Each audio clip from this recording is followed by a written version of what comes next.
I stood in my kitchen, the phone still clutched in my hand, staring at the wall calendar with its cheerful autumn leaves pattern. That's when the tears started. Not the dramatic, heaving sobs you see in movies, but the quiet kind that burn your eyes and throat as you fight them back. "Oh, we did it yesterday," was what my daughter said when I asked when the wedding would be.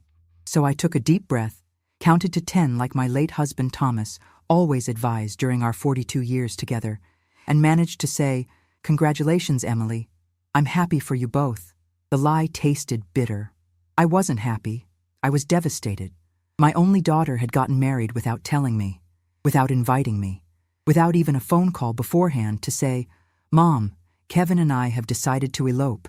Just a casual announcement the day after, like she was telling me about a movie she'd seen or a restaurant she'd tried. "It was just a small thing at the courthouse," Emily continued, her voice light and unbothered. "Kevin's parents couldn't make it either, so don't feel bad. We're going to have a reception in a few months. You can come to that. I can come to that." As if it were an afterthought. As if I were a distant acquaintance who might or might not make the B-list. "I see," I said, my voice surprisingly steady. "Well, I would have liked to have been there, but I understand." Another lie. I didn't understand at all. "Mom, you know how these things go. It was last minute, and we just wanted to get it done without all the fuss. You always said big weddings were a waste of money."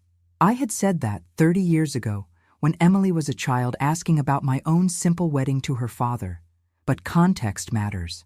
Thomas and I had a small ceremony because we were young and broke, not because we didn't want our parents there. In fact, both our mothers had cried with joy as they helped plan every detail of our modest celebration. "I would have been happy to see you get married no matter how small the ceremony," I said. "Don't make this a big deal, Mom," Emily replied, her voice taking on that edge of irritation I'd become so familiar with in recent years. "It's done. We're happy. Can't you just be happy for us?" The conversation moved on. Kevin had gotten a promotion. They were thinking about buying a house in the spring. Emily's law practice was going well. All the while, I stood in my kitchen in Fairfield, Connecticut, the same kitchen where I'd taught Emily to bake cookies, where I'd bandaged scraped knees, where I'd helped her with homework, and later, where I'd comforted her through breakups and celebrated her achievements. After we hung up, I sat down at my kitchen table and tried to understand how we'd gotten here. Emily was 36, successful, independent. I'd raised her to be those things. After Thomas died of a heart attack 8 years ago, she'd been my rock for a time. But then something shifted. The daily calls became weekly, then monthly. Visits became rare, always initiated by me. My opinions, once valued, became outdated, irrelevant, sometimes even openly mocked. I'd tried to adapt, to give her space, to not be the clingy mother I'd promised myself I'd never become. But this, a wedding without me, this felt like a door slammed in my face. My phone buzzed with a text. It was from my sister, Janet. "Did Emily tell you? She and Kevin got married yesterday. She just called me. So exciting. Did you cry?" So Janet knew. Before me? The hurt deepened. I typed back, "Yes, just heard. Very happy for them." 3 lies in one day. A new record. The house felt emptier than usual that evening. At 65, I'd grown accustomed to living alone, but tonight the silence seemed to have weight, pressing down on me. I wandered from room to room, touching photographs. Emily's graduation, Thomas and me on our 40th anniversary, the 3 of us at the Grand Canyon. A family, or so I thought. I poured myself a glass of the red wine Thomas and I used to enjoy together on Friday nights and sat on the porch swing he'd built, looking out at the neighborhood where we'd raised our daughter. Mrs. Abernathy across the street waved as she walked her corgi. I waved back, wondering if she knew about Emily's wedding. Maybe everyone knew except me. That night I couldn't sleep. Around 3 a.m., I got up and opened the cedar chest at the foot of my bed. Inside was my wedding dress, carefully preserved. I'd always imagined Emily might want to wear it someday, or at least have it as an option. Another silly, outdated notion, apparently. Beneath the dress was a photo album. Thomas and I on our wedding day, young and glowing. My parents, both gone now, beaming beside us. Thomas's mother dabbing at her eyes. The small reception in my parents' backyard. Everyone laughing, dancing, celebrating. "I wish you were here, Thomas," I whispered to the darkness. "You'd know what to do." But I knew what he'd say. He'd tell me to talk to Emily, to be honest about my feelings without accusation. Communication was everything, he always said. And then he'd remind me that life is too short for grudges. The next morning, I woke with a decision. I wouldn't pretend this didn't hurt, but I also wouldn't let it define my relationship with my daughter. I made coffee, stronger than usual, and called Emily. "Mom, everything okay? It's early." Her voice was thick with sleep. "I need to say something, and I'd like you to listen," I began. "I'm hurt that you didn't include me in your wedding. I understand it was small and last minute, but I'm your mother, and that day was important. It hurts that you didn't think I was important enough to be there." Silence on the other end. Then, "Mom, it wasn't like that. We just—" "Please let me finish," I interrupted, something I rarely did. "I'm not calling to make you feel guilty or to argue. I'm calling because I love you, and I want our relationship to be honest. I've been feeling for a while now that you've been pushing me away, and this feels like the culmination of that. If I've done something to cause this distance, I'd like to know so I can address it." More silence, then a sigh. "It's not you, Mom. It's just, life is complicated right now. Kevin and I, we're dealing with a lot. The wedding was spontaneous. We were at the courthouse for something else, and we just decided to do it." "I see," I said, though I didn't, not really. "What could be so complicated that you wouldn't call your mother about your wedding?" "The truth is," Emily continued, her voice dropping, "Kevin's parents are getting divorced. It's ugly. We didn't want a big wedding with family drama. We thought a quick private ceremony was best." It was the first I'd heard of any issues with Kevin's parents. They'd seemed happy at the dinner we'd all had together last Christmas. "I'm sorry to hear that," I said, "but I still don't understand why that meant I couldn't be there." "Because," Emily hesitated, "because Kevin's mom wasn't there. It would have been awkward if you were there, but not her." It sounded like an excuse, but I let it go. "I appreciate you explaining. I still wish you had at least told me beforehand, but I understand better now." "Thanks, Mom." She sounded relieved. "And we are going to have that reception. You can help plan it if you want." "An olive branch? Of sorts." I decided to take it. "I'd like that. And Emily, I love you. No matter what." "Love you too, Mom. I've got to go. Early meeting. Talk soon." After we hung up, I sat with my cooling coffee, not entirely satisfied with the conversation, but feeling a little better. At least I'd been honest about my feelings. Later that morning, I was watering my garden when my neighbor, Grace, called over the fence. Grace was a widow too, though she'd lost her husband much more recently than I had. We'd become friends in the past few years, occasionally having coffee or going to a movie together. "Eleanor, beautiful day, isn't it?" She was pruning her roses, her wide-brimmed hat shielding her face from the October sun. "Gorgeous," I agreed. "The Dahlias are putting on their last show before frost. How are you doing? I heard about Emily's surprise wedding from my daughter. She saw it on Facebook." Facebook. Of course. Emily had probably posted about her wedding for all the world to see while I was still in the dark. "I'm processing it," I said honestly. Grace nodded, understanding in her eyes. "Children today do things differently.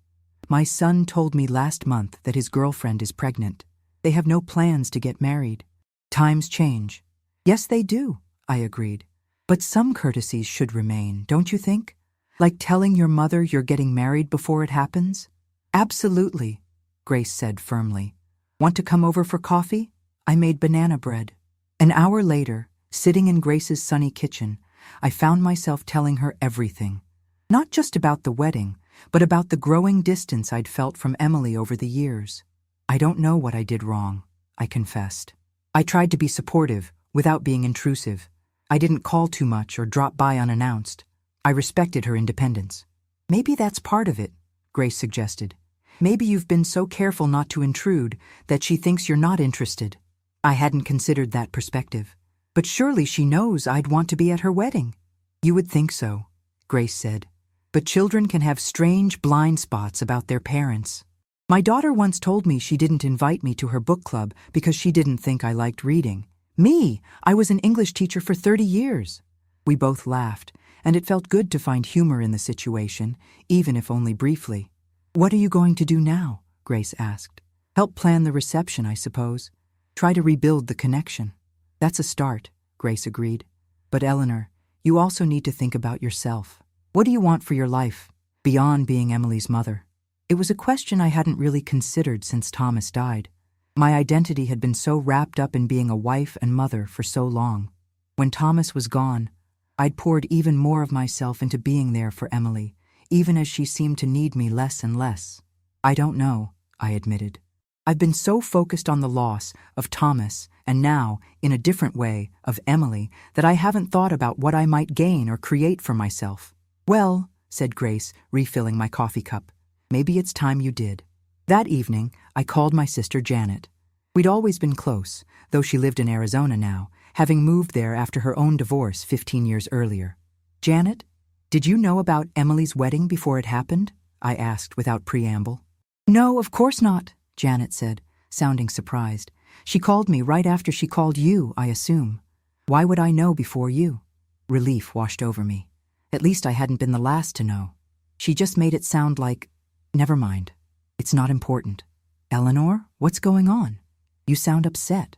So I told her about the wedding, the conversation afterward, my feelings of being pushed aside. Oh, honey, Janet said when I finished. I'm so sorry. That must have hurt terribly. It did. It does, I admitted. And the thing is, I don't know how to fix it, or even if I can. Maybe the question isn't how to fix it, but how to move forward from here, Janet suggested.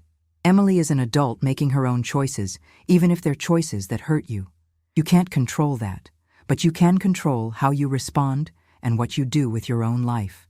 It echoed what Grace had said earlier. Maybe they were both right. And what exactly am I supposed to do with my life at 65? I asked, not unkindly, but genuinely curious. It's not like I can start over. Why not? Janet challenged. I did at 50. Moved across the country, started a new career, made new friends. It's never too late, Ellie. Never. After we hung up, I sat on the porch again, watching as the street lamps came on and the neighborhood settled into evening. Janet's words played in my mind. It's never too late. Thomas and I had always talked about traveling after retirement, seeing the Grand Canyon, which we did with Emily the year before he died, visiting Europe, taking a cruise to Alaska, dreams that had died with him, or so I thought. But why should they? I was still here, still healthy, still capable. I went inside and opened my laptop. The travel website I pulled up was full of possibilities. River cruises through Europe, guided tours of national parks, even a writing retreat in Ireland I'd once mentioned to Thomas. Could I really do something like this? Alone? The thought was both terrifying and exhilarating. I closed the laptop without booking anything, but a seed had been planted.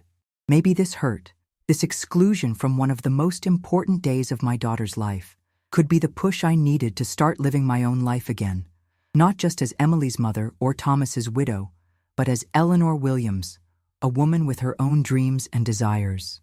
The next day, I did something I hadn't done in years. I drove to the community college, where I'd once taken a photography class with Thomas.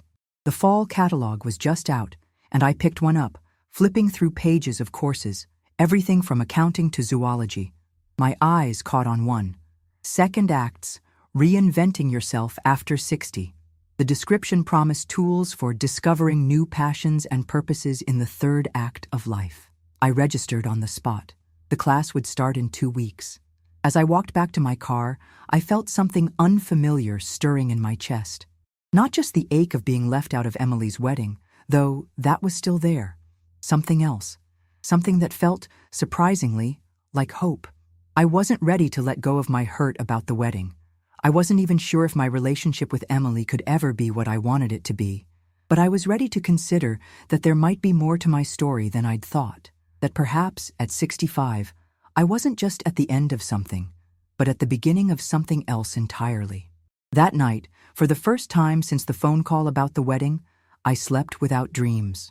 The second Acts class met in a bright classroom with walls covered in inspirational quotes and photographs of people doing remarkable things in their later years. Diana Nyad swimming from Cuba to Florida at 64, Grandma Moses beginning her painting career at 78, Colonel Sanders starting Kentucky Fried Chicken in his 60s. There were 12 of us in the class, 9 women and 3 men, all over 60. Our instructor, Vivian, was a vibrant 72-year-old who had reinvented herself 3 times, from nurse to real estate agent to life coach. The first question we need to ask ourselves, Vivian said during our first session, is what we truly want from this stage of our lives. Not what our children expect, not what society dictates, but what we ourselves desire. We were each given a journal and asked to write for 15 minutes without stopping, responding to the prompt, "If I could do anything at all, without fear of failure or judgment, I would." I stared at the blank page, pen hovering. What would I do? The question felt both liberating and terrifying. For so long, my desires had been shaped by my roles: mother, wife, teacher. What did I, Eleanor, want just for me? I began to write, hesitantly at first, then with growing confidence. I wrote about traveling alone, about taking photography more seriously, about maybe even dating again someday, though that thought made my stomach clench. I wrote about wanting to be respected by my daughter, not just loved out of obligation. When the time was up, Vivian asked if anyone wanted to share. A man named Robert, a retired accountant, spoke about wanting to open a bakery. A woman named Marilyn talked about moving to Spain. When it came to my turn, I surprised myself by saying, "I want to stop waiting for permission to live my life." Heads nodded around the circle. It seemed I wasn't the only one who felt this way. After class, Marilyn approached me. "That thing you said about permission, that really hit home. Want to grab coffee?" An hour later, sitting in a cafe near campus, I found myself telling Marilyn about Emily's wedding. It was becoming my litmus test for new friendships. Could they understand why this hurt so much, or would they dismiss it as me being oversensitive? Marilyn passed the test with flying colors. "That's beyond inconsiderate," she said firmly.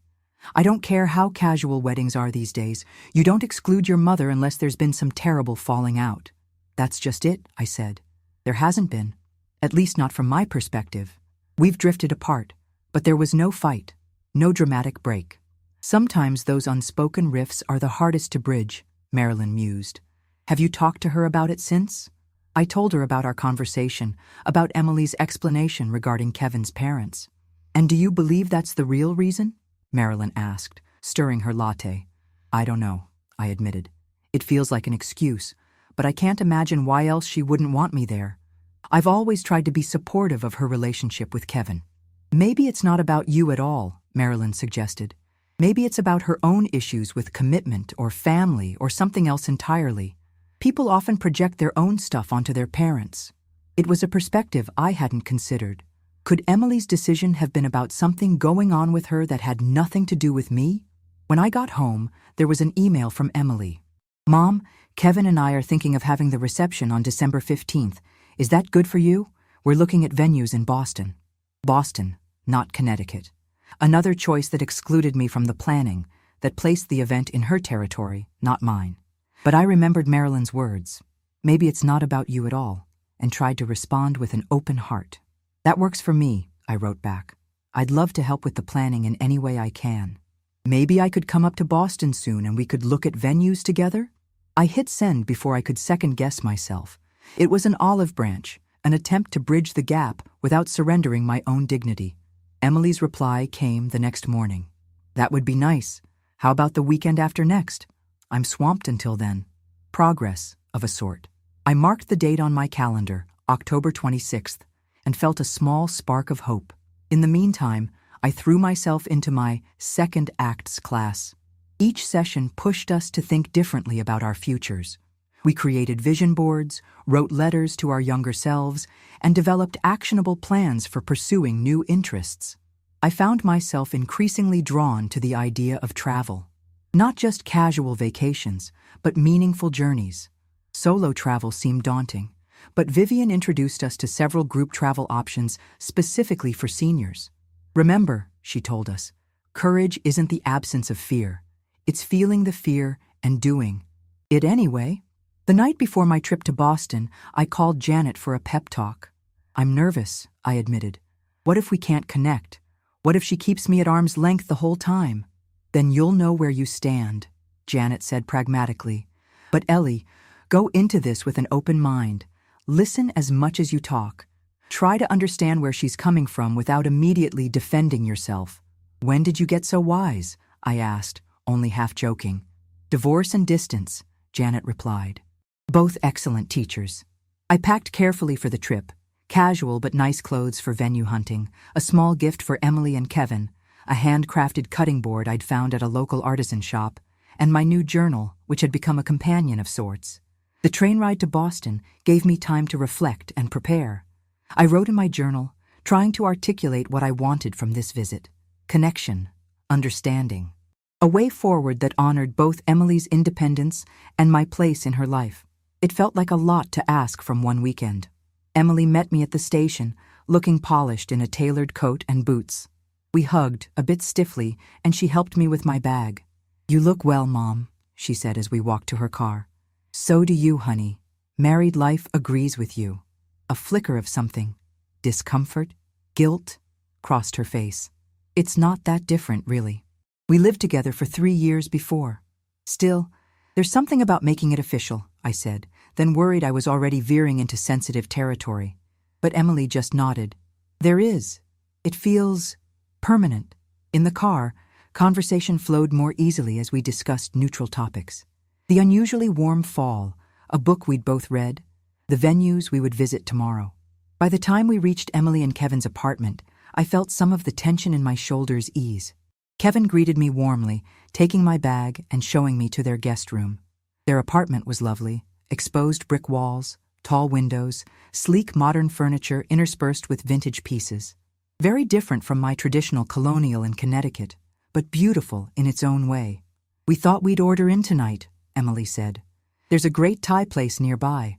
Sounds perfect, I agreed, though I'd been hoping for a chance to really talk, which might be easier in a restaurant than their home.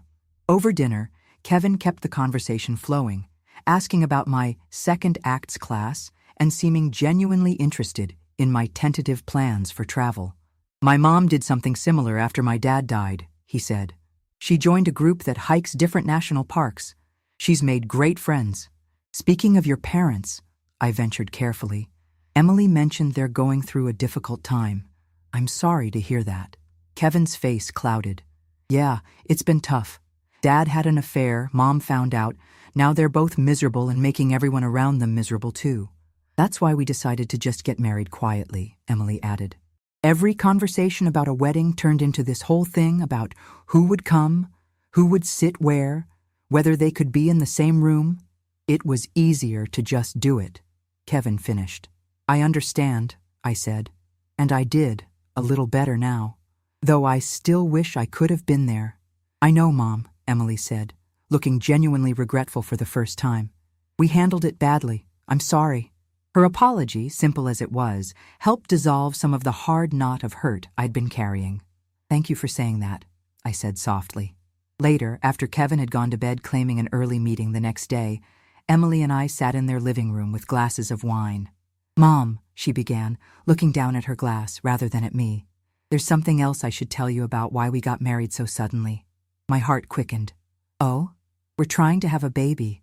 We've been trying for a while, actually. There have been complications. The doctors suggested that reducing stress might help, and one of our stressors was the whole, when are you two going to get married question from basically everyone.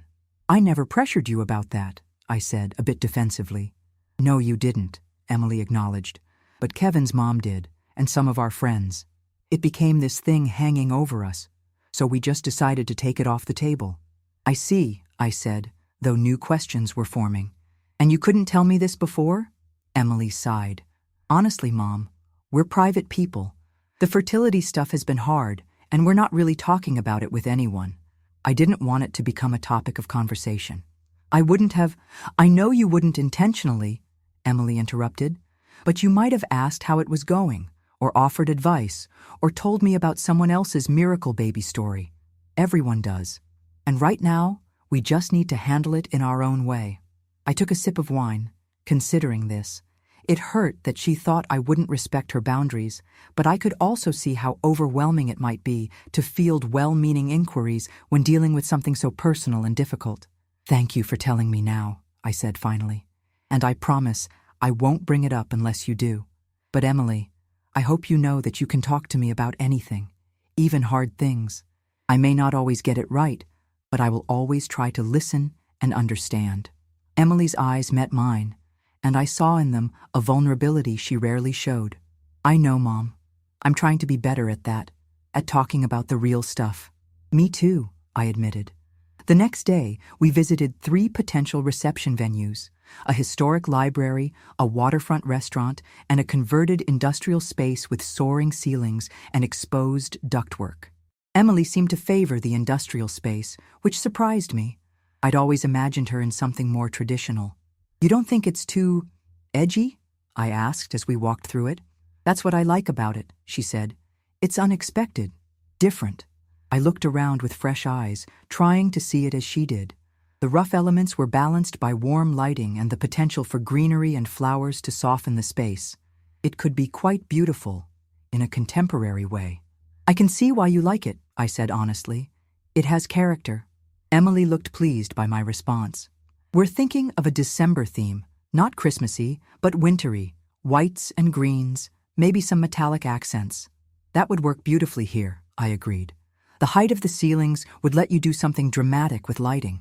As we discussed possibilities, I found myself genuinely excited about the reception. It wouldn't replace being at the actual wedding, but it could still be a meaningful celebration. After the venue tours, Emily suggested lunch at a small cafe near their apartment. Over sandwiches and soup, our conversation turned to my plans post-class.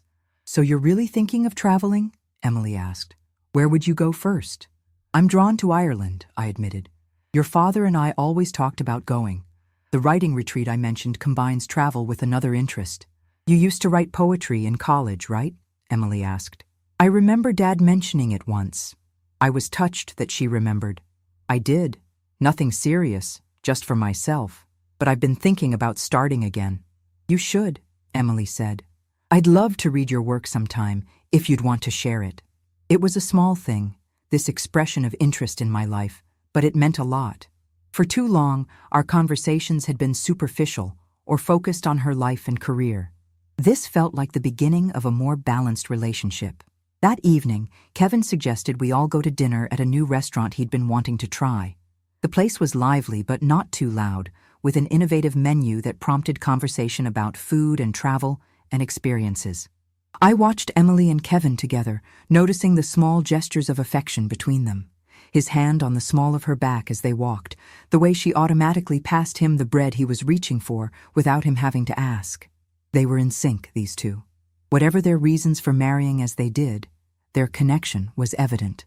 "A toast," Kevin said, raising his glass. "To family, the ones we're born with, and the ones we choose." We clinked glasses, and I felt a warmth that had nothing to do with the wine. Family. Despite everything, that's what we were. The weekend passed too quickly. Before I knew it, Emily was driving me back to the train station on Sunday afternoon. "This was good, Mom," she said, as we waited for my train to be announced. "I'm glad you came." "Me too," I said.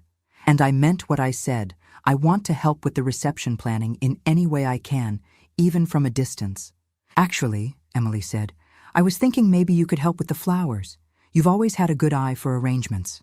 It was an olive branch, a specific way for me to be involved. "I'd love that," I said. As we hugged goodbye, I felt the shift between us, subtle but real. Not a complete healing of the rift, but a step in the right direction. On the train ride home, I wrote in my journal, processing the weekend. I'd learned that Emily and Kevin's decision to marry privately was complicated. Part family drama with his parents, part desire for privacy around their fertility struggles, perhaps part Emily's general tendency toward independence. It wasn't a rejection of me specifically, though it had felt that way. I'd also seen glimpses of the adult Emily was becoming, more complex than the daughter I thought I knew, with her own struggles and strengths. Getting to know this version of her would be an ongoing process, one that required patience and openness on both our parts. Back home, I found myself more determined than ever to pursue my own path forward. The visit with Emily had reassured me that our relationship, while changed, was not broken beyond repair. That knowledge gave me freedom to focus on my own growth without constant worry about her. The next day, I took a decisive step. I booked a spot on the Ireland writing retreat for the following spring. It was expensive and far outside my comfort zone, but as I clicked confirm on the payment, I felt a surge of exhilaration. That evening, I called Emily to tell her. "Mom, that's fantastic," she exclaimed. "I'm proud of you for doing this." Her approval wasn't necessary, but it was nice to have. "Thanks, honey. I'm excited, nervous, but excited." "You're going to love Ireland," she said. "Kevin and I went 2 years ago, remember? I can give you recommendations for places to visit if you want to extend your trip." "I'd like that," I said. Then, taking a chance, "Maybe you could help me put together an itinerary when you're here for Thanksgiving?" There was a pause, and I held my breath. "About Thanksgiving," Emily said slowly. "Kevin and I were talking, and we wondered if you might want to come to Boston this year.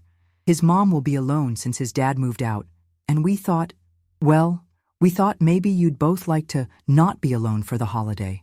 It wasn't what I'd expected. Thanksgiving at my house was a tradition, one I'd maintained even after Thomas died. But I could see Emily was trying to include me in her life, in her new family. "That sounds lovely," I said. "I'd be happy to come to you this year." As we discussed details, I felt another piece of the old hurt begin to heal. The wedding couldn't be undone, but the future, our future relationship, was still being written. And for the first time in a long while, I was hopeful about the story we were creating together. That night, I dreamed of Ireland, green hills, ancient stones, and the sound of the sea. In the dream, I was writing in a small cottage, words flowing easily onto the page. When I woke, I couldn't remember what I'd been writing, but the feeling of creativity, of possibility, lingered. I got up and made coffee, watching the sunrise from my kitchen window. The light was different in late October, golden and fleeting, illuminating the changing leaves for a brief, glorious moment before moving on. Change. It was inevitable, sometimes painful, but not always bad. My relationship with Emily was changing. My sense of self was changing. The world around me was changing. And for once, instead of resisting or lamenting these changes, I found myself curious about where they might lead. November arrived with a sharp chill and the last of the leaves spiraling down from the maples in my yard. My second acts class was coming to an end, but the connections I'd made there were just beginning. Marilyn and I had become regular coffee dates, and Robert had invited several of us to a bread-making workshop he was hosting at his home. "You should all be my guinea pigs," he'd said with a laugh. "Before I invest in a bakery, I need honest feedback on my sourdough." Life had taken on a rhythm that felt both familiar and new. 3 days a week, I substituted at my old elementary school, enjoying the energy of the children without the exhaustion of full-time teaching. On Tuesdays, I had my class. Thursdays were for coffee with Marilyn or lunch with Grace. Weekends were for exploring, local museums I'd never visited, hiking trails Thomas and I had always meant to try, even a wine tasting at a vineyard an hour's drive away. The rest of the time, I was planning. The Ireland trip was 6 months away, but I'd already started researching, ordering travel guides, joining online forums for solo female travelers. I'd even bought a new camera, a good one with interchangeable lenses, and was teaching myself photography through online tutorials and practice around my neighborhood. Emily and I spoke weekly now, our conversations gradually becoming more substantive. She'd call with questions about the reception planning or to get my opinion on something happening at work. I'd share my latest adventures or ask her advice about technology for my trip. It wasn't the same as the easy closeness we'd had when she was younger, but it was better than the superficial check-ins of recent years. The reception venue had been booked, the industrial space she'd favored, and invitations were being designed. I'd been tasked with coordinating the flowers, as promised, and had thrown myself into researching winter arrangements that would complement the space without being overtly holiday-themed. "What do you think about white anemones with silver brunia and eucalyptus?" I asked during one of our calls, reading from the proposal I'd received from a Boston florist. "That sounds perfect," Emily said. "Clean and modern, but still warm. And for the tables, smaller versions of the same, with some candles?" The florist suggested mercury glass containers to add more of that metallic element you wanted. "I love it, Mom. You've really gotten the vision." Her approval warmed me. It was a small thing, but it felt like validation, not just of my flower choices, but of my effort to understand and support her aesthetic, so different from my own more traditional tastes. As Thanksgiving approached, I found myself both looking forward to and apprehensive about the holiday in Boston. It would be my first Thanksgiving away from home since Thomas died, and only the second in my adult life not spent hosting in my own dining room. "Are you sure you're okay with this?" Emily asked when we spoke the week before. "We can always come to you instead." "I'm sure," I said, and I mostly was. "It will be good for me to try something different, and I like the idea of meeting Kevin's mom." "Just be prepared," Emily warned. "Diana is going through a lot with the divorce. She can be a bit emotional." "I'll keep that in mind," I promised. The Wednesday before Thanksgiving, I boarded the train to Boston with a small suitcase and a bag containing my contributions to the meal: my grandmother's cranberry relish recipe and Thomas's favorite pecan pie. Emily had insisted I didn't need to bring anything, but some traditions I wasn't ready to let go of. The weather had turned bitterly cold, and Boston's streets were swept with a biting wind as Kevin met me at the station. "Eleanor, great to see you," he said, giving me a warm hug. "Let me take those bags. Car's just around the corner." "Thank you for picking me up," I said as we hurried through the cold. "I could have taken a taxi." "Not a chance," Kevin said. "Besides, I needed a break from the apartment. Emily's been cooking since dawn, and Diana arrived an hour ago and is reorganizing the kitchen." His tone was light, but I detected a hint of tension. "Sounds like a full house." "That's one way to put it," he agreed with a wry smile. When we arrived at the apartment, delicious smells wafted from the kitchen: roasting turkey, baking bread, something cinnamony. Emily greeted me with a flour-dusted hug. "Mom, you made it. Come in, get warm. Have you eaten? There's a cheese plate in the living room. Diana brought it. She's just in the bathroom." Emily was talking too fast, a sure sign she was stressed. I squeezed her arm. "Everything smells wonderful, honey. What can I help with?" "Nothing right now. Why don't you get settled in the guest room and then come have a glass of wine?" I took my time unpacking, giving myself a moment to prepare for meeting Diana. From what little Emily and Kevin had shared, I gathered that the divorce had been sudden and painful, with Kevin's father leaving for a younger woman after 30 years of marriage. When I emerged from the guest room, a petite blonde woman was arranging crackers on a platter in the living room. She looked up as I entered, and I was struck by how much Kevin resembled her. Same blue eyes, same strong chin. "You must be Eleanor," she said, straightening. "I'm Diana Miller." "It's lovely to meet you," I said, extending my hand. "Thank you for sharing your Thanksgiving." Something flickered in her eyes. Sadness? Resentment? But she took my hand firmly. "Well, we're both mothers of the newlyweds, aren't we? We should get to know each other." There was an edge to her words that made me wonder what exactly Emily and Kevin had told her about the wedding and my exclusion from it. "Yes, we should," I agreed neutrally. "Emily tells me you're from Chicago originally." This launched Diana into a monologue about Chicago, her childhood there, how different Boston was, how she'd never wanted to move east but had followed Robert's career. It was clear she was a talker, especially when nervous or uncomfortable, which seemed to be now. Emily appeared with glasses of wine for everyone, and the conversation shifted to safer topics: the weather, holiday traditions, a new restaurant Kevin and Emily had tried. Diana drank her wine quickly and was soon on her second glass, her cheeks flushing pink. "So, Eleanor," she said during a lull, "were you as surprised as I was about the wedding?" The room seemed to still. Kevin shot a warning glance at his mother, which she either didn't see or chose to ignore. "It was unexpected," I said carefully. "That's one word for it," Diana said with a brittle laugh. "I would have used hurtful or exclusionary myself." "Mom," Kevin said quietly, "we've talked about this." "Have we? Because I'm still not clear on why it was so important to get married without your parents there. Is it because of your father? Because I'm not the one who blew up our family." The pain in her voice was raw, and I felt a surge of empathy despite the awkwardness of the moment. "Diana," I said gently, "I understand how you feel, truly. I was hurt too. But Emily and Kevin have explained their reasons, and while I wish things had been different, I'm trying to focus on moving forward." Diana looked at me. really looked at me for the first time. How do you do that? Just accept it? It was a genuine question, not a challenge, and I considered it carefully. I'm not sure I have accepted it completely, I admitted, but I've come to understand that Emily and Kevin made the decision they felt was right for them at the time. And holding on to the hurt doesn't change what happened. It just damages my relationship with them going forward. Diana was quiet for a moment, swirling her wine. Robert, my ex, he told me I needed to get over it when I was upset about the wedding, as if it was just another thing I was being too emotional about. She made air quotes around the words, her voice bitter.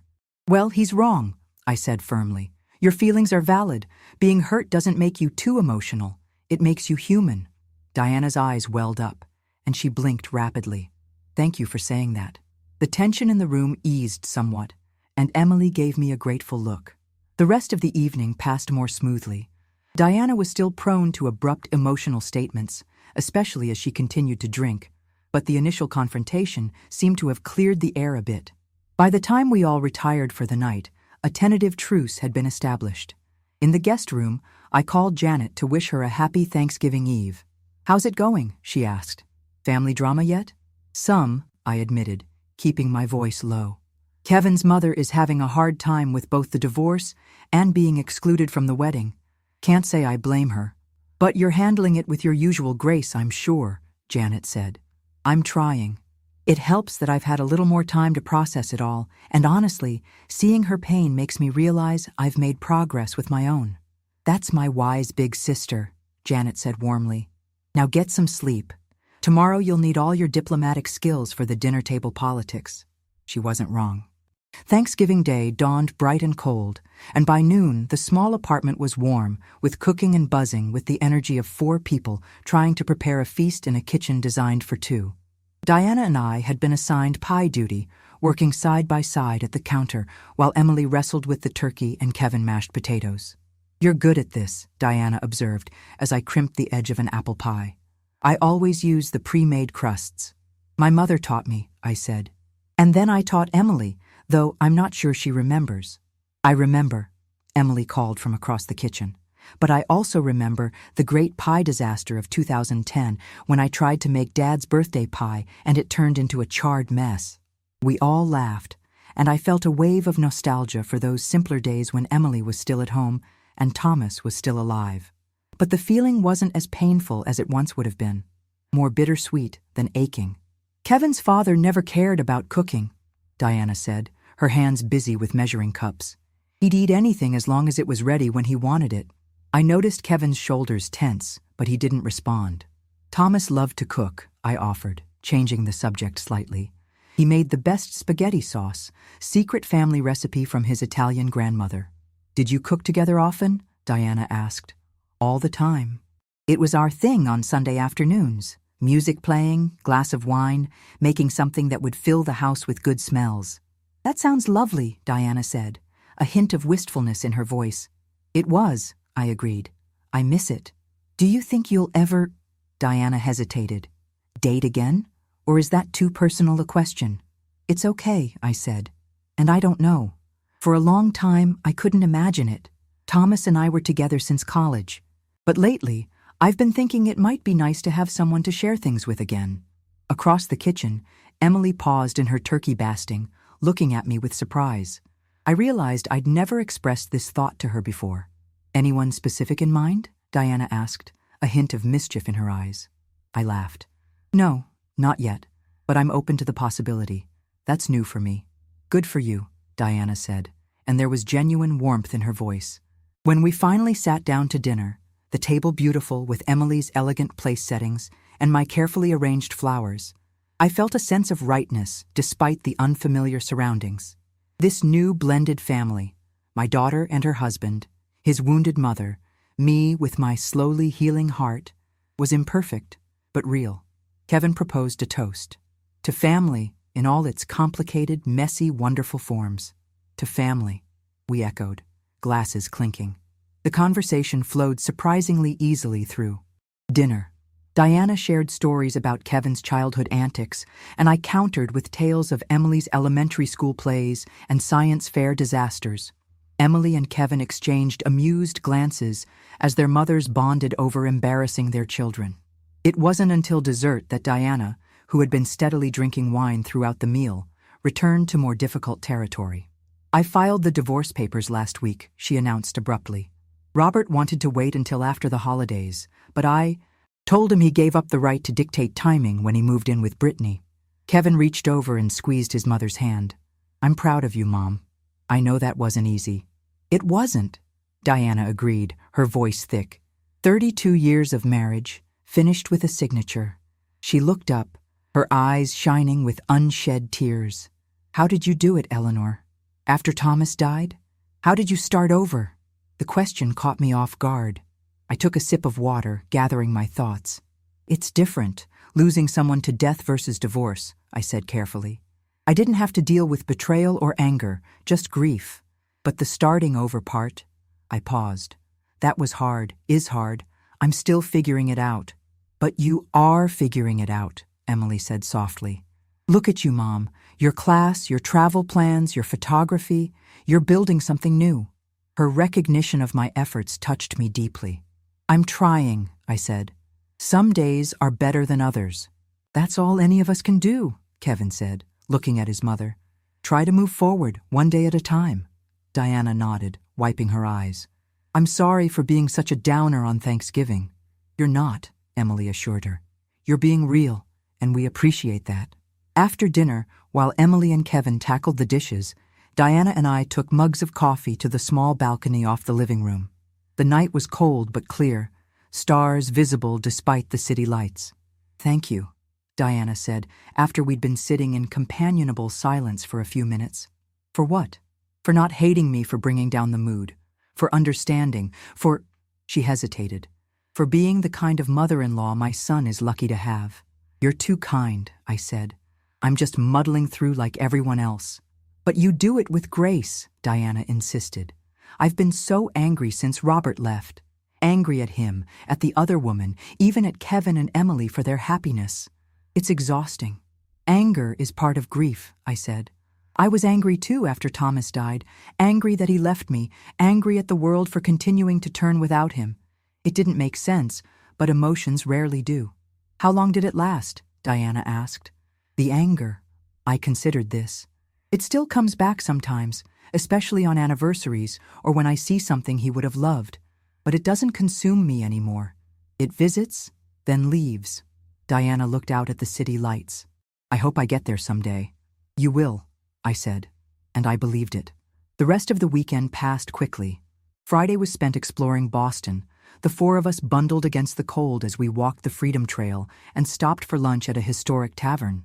Diana, less wine-soaked than the day before, was good company, her natural enthusiasm for history making her an engaging companion. Saturday morning, Kevin took Diana to the train station for her return to Chicago, while Emily and I had a final few hours together before my own departure in the afternoon. "Thank you for coming," Emily said as we shared breakfast at a cafe near her apartment. "It meant a lot to have you here." "I'm glad I came," I said honestly. "It was good to get to know Kevin's mother. She's hurting, but she's stronger than she realizes." Emily nodded. "Kevin's worried about her. This is her first holiday season alone. Maybe you could invite her for Christmas?" I suggested. "She could stay with me in Connecticut for a few days, and then we could all celebrate together." Emily looked surprised. "You'd be okay with that?" "More than okay," I said. "I like her, and I understand what she's going through, at least partly. No one should be alone for the holidays if they don't want to be." Emily reached across the table and squeezed my hand. "You're pretty amazing, Mom. You know that?" The compliment warmed me. "I have my moments," I said with a smile. On the train ride home, I reflected on the weekend. It hadn't been perfect. There had been tense moments, emotional outbursts, the occasional awkward silence. But it had also been real in a way that perfectly orchestrated holidays often aren't. We'd connected as flawed, evolving people rather than idealized versions of a family. As the Connecticut countryside rolled by, I made notes in my journal about possible Christmas plans. Diana had given me her contact information, and I thought I might call her in a week or so to extend the invitation directly. It would be nice to have a full house again for the holiday. My phone buzzed with a text from Marilyn. How was Thanksgiving with the newlyweds? Coffee tomorrow to debrief? 10 a.m. at the usual place? I texted back my agreement, looking forward to sharing the weekend's events with my new friend. It struck me then how much my world had expanded in just the few months since Emily's wedding. New friendships, new interests, new possibilities opening before me. The train pulled into the Fairfield station as dusk was falling. Grace had offered to pick me up, and I spotted her car waiting in the parking lot. "Welcome home, traveler," she called as I approached. "How was the big city?" "Educational," I said with a laugh as I settled into the passenger seat. "I'll tell you all about it on the way." As we drove through the familiar streets of my town, I felt a sense of coming home that was deeper than just returning to my house. I was coming home to myself. The self I'd been before loss and estrangement had diminished me, but also a new self I was still discovering. The house was cold when I arrived, and I quickly turned up the heat and put on the kettle for tea. While I waited for it to boil, I wandered from room to room, turning on lamps against the early winter darkness. The rooms looked different somehow, as if I were seeing them through new eyes. The familiar furniture, the photographs, the collected mementos of a life shared with Thomas, and then continued without him. They were still there, still precious. But they no longer defined the boundaries of my existence. My phone rang as I was pouring my tea. It was Emily. "Hey, Mom, just wanted to make sure you got home okay." "Safe and sound," I assured her. "Grace picked me up at the station." "Good. And Mom? I've been thinking about what you said, about inviting Diana for Christmas. Let's do it. Kevin's on board too." "Wonderful," I said, pleased. "I'll call her next week to work out the details." After we hung up, I took my tea to the living room and curled up on the sofa with a throw blanket. Outside, the first snowflakes of the season began to fall, tiny white specks against the darkening sky. I thought about the changes of the past few months, the hurt of exclusion from Emily's wedding, the slow rebuilding of our relationship, my own tentative steps toward a new phase of life. None of it had been easy, but all of it had been necessary. As the snow fell more heavily, blanketing the world in quiet white, I felt a sense of peace settle over me. Not the stagnant peace of resignation, but the dynamic peace of growth and possibility. The story wasn't over, mine or Emily's or our story together. It was still being written one day, one choice, one moment of connection at a time. December arrived with a flurry of activity. The reception was set for the 15th, and between finalizing flower arrangements, helping Emily with last-minute details, and preparing for Christmas, my days were pleasantly full. Diana and I had spoken several times by phone, our conversations evolving from awkward small talk to genuine exchanges. She'd accepted my invitation for Christmas with enthusiasm bordering on relief. "Are you sure it's not an imposition?" she'd asked. "I don't want to intrude on your family time." "You're not intruding," I'd assured her. "You're part of the family now, too." On the week of the reception, a winter storm swept up the East Coast, dumping 8 inches of snow on Connecticut and threatening to disrupt travel plans. I'd booked a hotel room in Boston for Friday and Saturday nights, not wanting to risk train delays on the day of the event, and as I watched the weather reports with growing concern, I was glad for the precaution. "The roads should be clear by Friday," Grace said as we had coffee on Wednesday morning. "They're saying the storm will move out Thursday night." "I hope so," I said. "I'd hate to miss the reception after all this planning." "You won't," Grace said with confidence. "And even if the roads are bad, Kevin would come get you, right?" "Probably," I agreed, though I'd rather not put him in that position. "Speaking of positions," Grace said with a sly smile, "I saw you talking to Robert at the craft fair on Sunday. He seemed very attentive." I felt a flush rise to my cheeks. "We were discussing bread recipes." Grace hummed skeptically. "For an hour?" The truth was, Robert and I had moved well beyond bread recipes during our conversation. We'd talked about books, travel, our experiences as widowed parents, and our hopes for the future. He'd asked for my number and had called twice since, ostensibly to share an article about Ireland he'd found, and to invite me to another bread-making workshop. But the conversations had lingered far beyond those topics. "He's a nice man," I admitted to Grace. "Interesting, kind, and handsome," Grace added with a wink. "For a man in his 60s. She wasn't wrong. Robert had a full head of silver hair, keen blue eyes, and the strong hands of someone who'd worked with them all his life. "It's not like that," I protested, though perhaps not as firmly as I might have. "We're just friends." "If you say so," Grace replied, clearly unconvinced. "But friends or more, it's nice to see you connecting with someone." I couldn't argue with that. The conversations with Robert had added a new dimension to my life, a gentle flutter of anticipation when the phone rang, a pleasure in being seen and appreciated as a woman, not just as a mother or widow. On Thursday night, as predicted, the storm moved out to sea, leaving behind a transformed landscape of pristine white. The plows had been working through the night, and by Friday morning, the main roads were passable. "Drive carefully," Marilyn cautioned when I called to let her know I was leaving. "And text me when you get there." "Yes, Mom," I teased, touched by her concern. The drive to Boston took longer than usual due to the road conditions, but I arrived safely by mid-afternoon.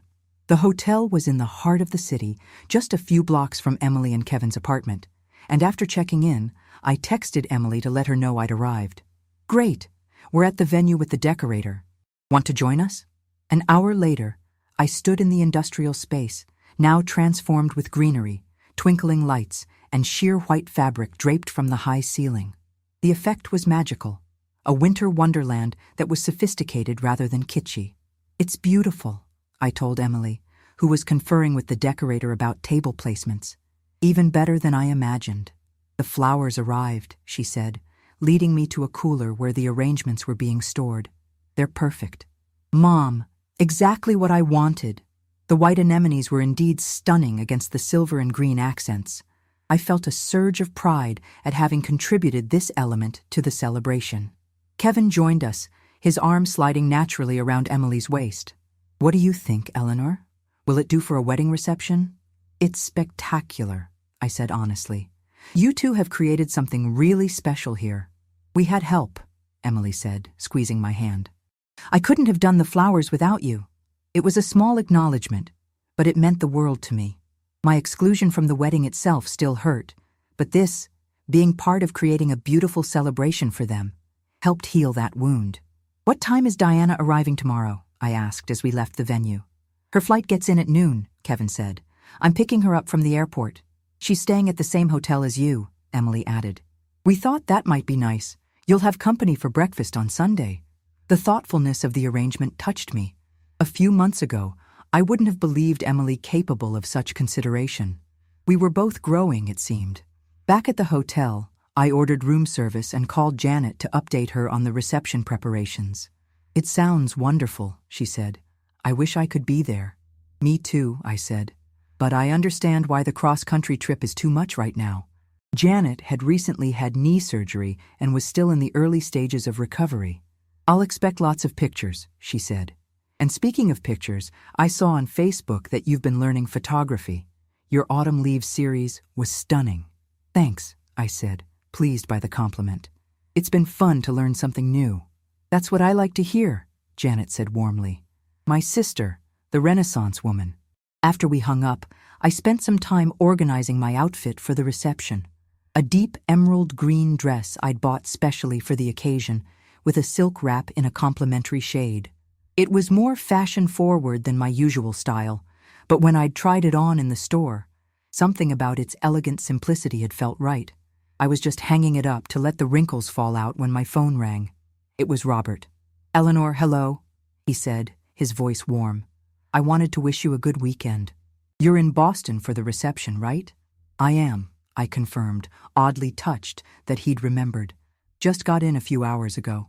"How was the drive with all the snow?" "Slower than usual, but not bad. The plows had been out."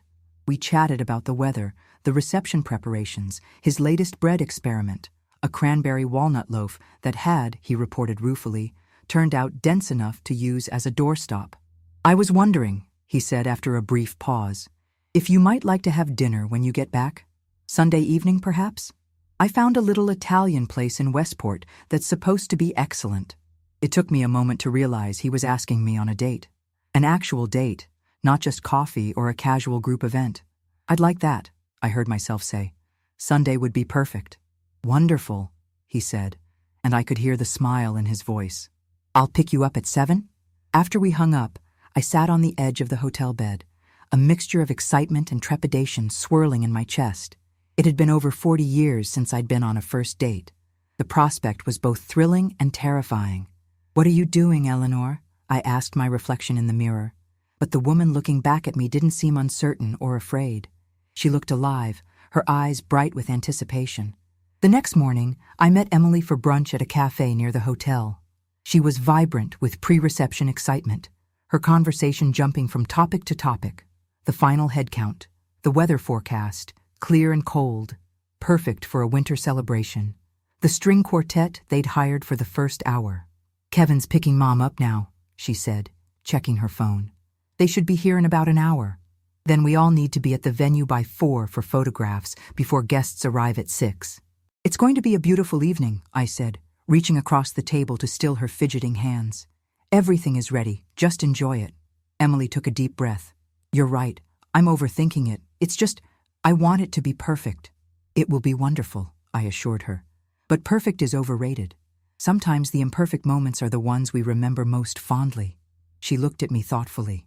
"Like the time Dad dropped the Thanksgiving turkey trying to transfer it to the platter?" I laughed at the memory. "Exactly. We still talk about that 20 years later, but who remembers the perfectly executed meals?" "I guess I'm just nervous," Emily admitted. "Having everyone there, celebrating something we did in such a unconventional way. People who love you will be happy for you," I said. "That's all that matters." Emily's eyes searched my face. "Are you happy for us, Mom?" "Really?"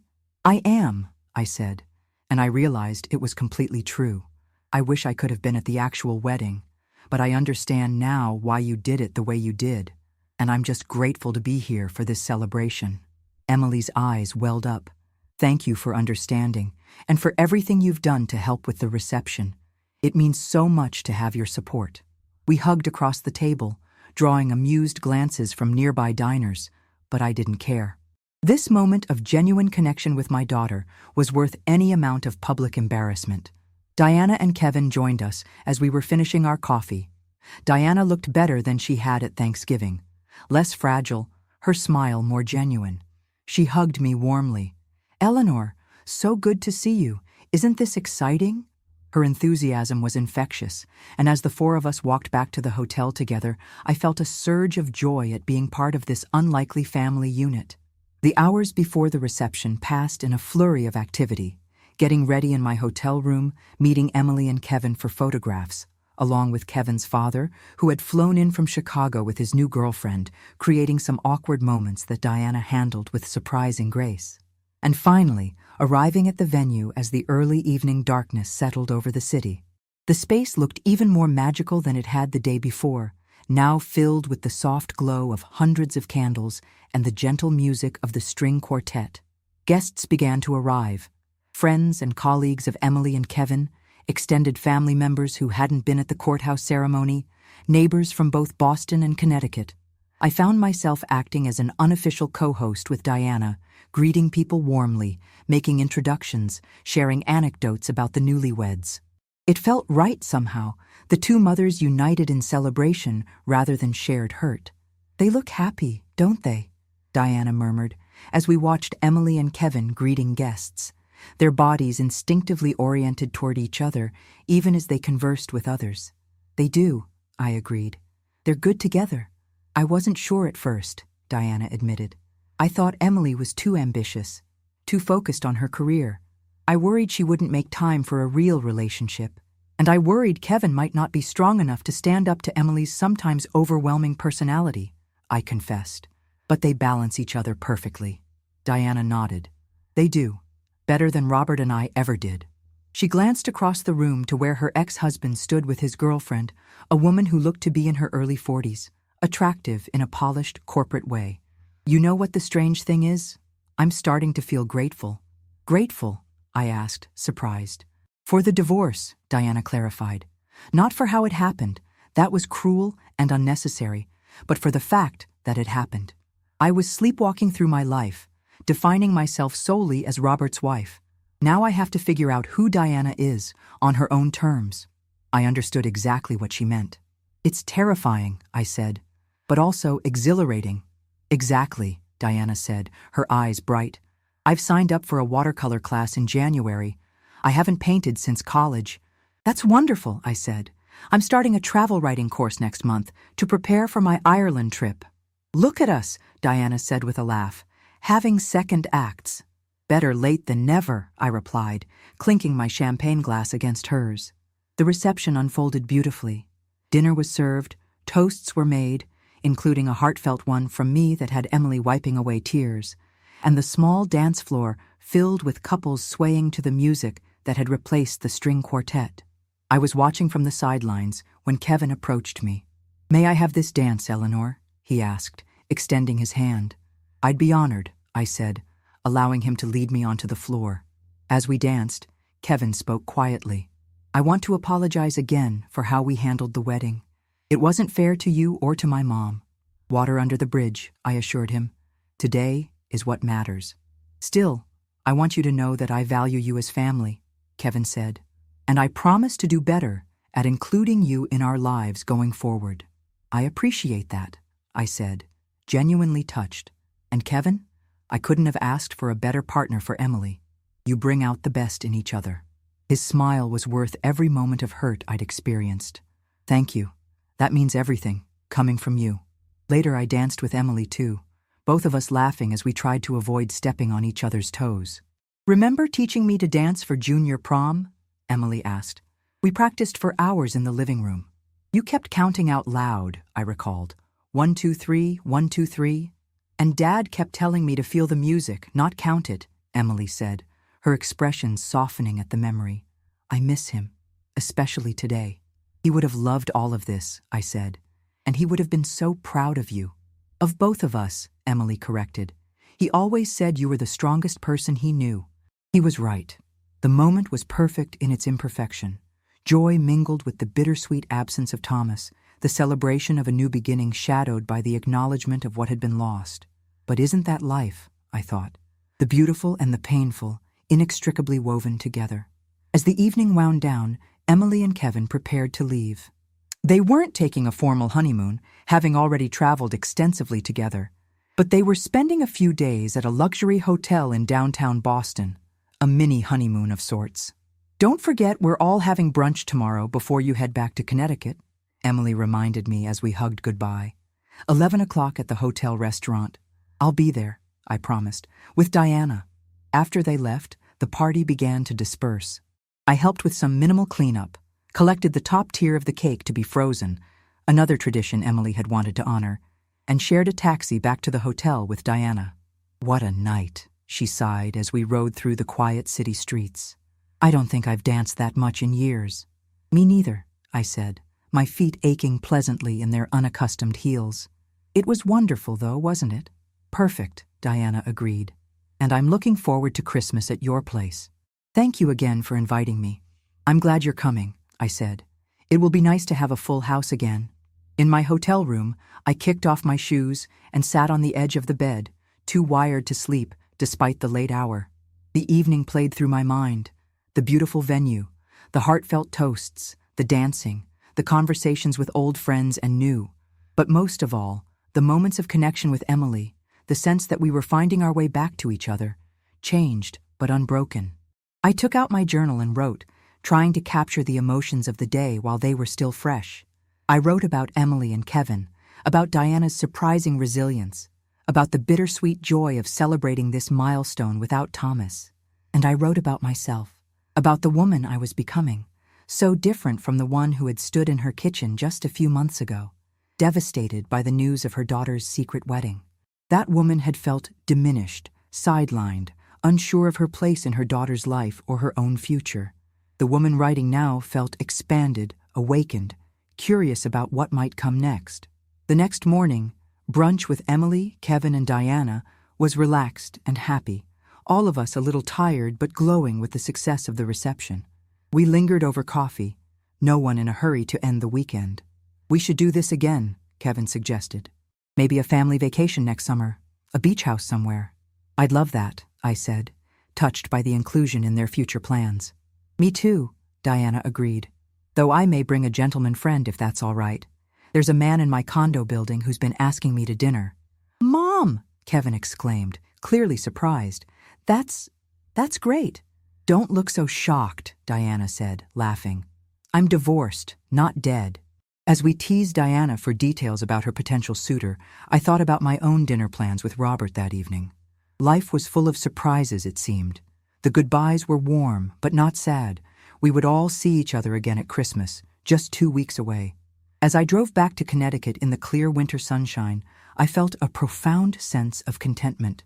The house was cold when I arrived, and I quickly turned up the heat and unpacked. There was just enough time to shower and change before Robert was due to pick me up for dinner. As I dressed, I caught sight of myself in the mirror. The woman looking back at me was familiar, but changed. Standing straighter, her eyes brighter, her smile more ready. She looked like someone who had weathered a storm and emerged stronger for it. The doorbell rang at 7 o'clock precisely. Robert stood on the porch, a bouquet of winter flowers in hand. White tulips, silver brunnea, and eucalyptus, eerily similar to the arrangements at the reception. These are beautiful, I said, inviting him in while I found a vase. I remembered you mentioned working on flower arrangements for the reception, he said. I thought you might like these. The thoughtfulness of the gesture touched me. The reception was lovely, I told him, as I arranged the flowers. Emily and Kevin were so happy. I'm glad, Robert said. And how are you feeling about everything now? The question was perceptive, acknowledging the journey I'd been on since Emily's wedding. I'm good, I said, and meant it. Better than good, actually. I'm excited about what's ahead. Including dinner tonight? Robert asked with a smile. Especially dinner tonight, I confirmed. As we walked to his car, Robert offered his arm, and I took it, feeling a flutter of anticipation in my chest. This wasn't an ending, I realized. It was a beginning, one of many I'd experienced in recent months and would likely experience in the months to come. 6 months ago, when Emily had casually informed me of her already completed wedding, I'd felt as if a door had closed, not just on the opportunity to see my only daughter marry, but on my role as an important person in her life. I'd been wrong. That closed door had pushed me to find new doors, new paths, new ways of being in the world and in relationship with Emily. Oh, we did it yesterday, was what my daughter had said when I asked when the wedding would be. So I had grieved, and then I had grown, and now I was grateful, not for the hurt, but for where it had led me, to a more honest relationship with my daughter, to new friendships, to new pursuits, and perhaps, I thought as Robert held the car door open for me, to new love as well. The future stretched before me, not as a diminishment or a slow fading away, but as a continuation of the adventure of living, different from what had come before, but no less rich, no less meaningful, no less mine. If my story touched